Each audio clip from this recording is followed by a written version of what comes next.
Jones watched Jeffries ring the doorbell. A smiling Mrs. Davis appeared behind the screen door.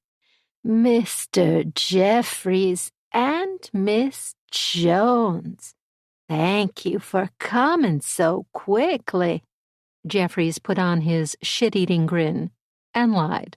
"Ma'am, we're happy to be here." "Well, don't just stand there. Come on in." She stepped aside, allowing her guests to file past her, and then yanked the door shut, making sure the latch caught. Jeffries and Jones jumped. She guided them through hallways and onto the Atlantic Ocean-facing back porch. "Did I tell you? The ocean claimed our new dock, our boat, and half the backyard?" "You did. It's why you sold your deed to us." "Oh, I just remembered why I called you. My sister-in-law said the deed I signed wasn't legally mine. She said it didn't have my name on it."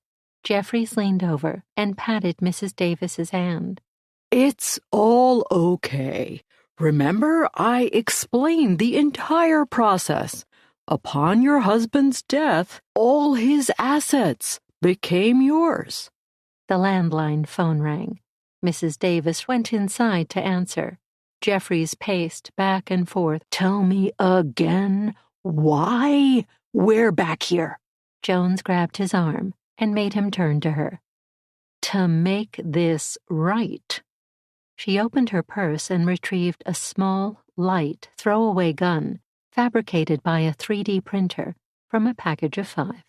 He shook his head. "We don't have time to coddle every client. Our monthly goals determine our profit, and this, Jones, is not profitable."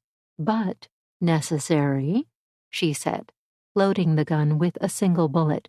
"Relax, it won't take long. I promise." She tucked the gun under her jacket and into her waistband. Jeffries looked at her. "Don't disappoint me." Mrs. Davis returned. "I'm sorry. She does go on. My sister-in-law is hyperventilating. She insists I cancel our transaction." Jones smiled, got up and stood next to Mrs. Davis. She put one arm around the woman's shoulder and said, "I understand. I'll make this right." Mrs. Davis sighed in relief.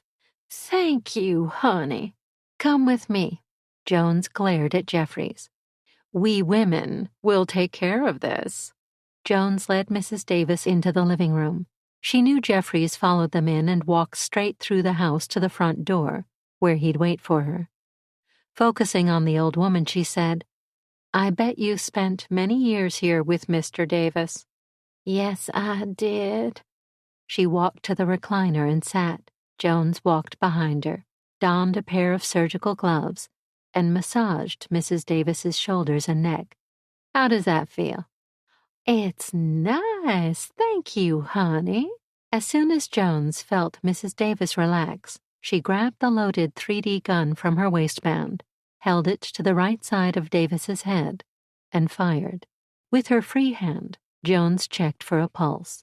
None. Satisfied, she placed the gun in Davis's right hand, pressing dead fingers onto its surface and trigger, arranged the weapon on the floor, and dusted prepared residue, all done as per dark web instructions. After a final check, she left.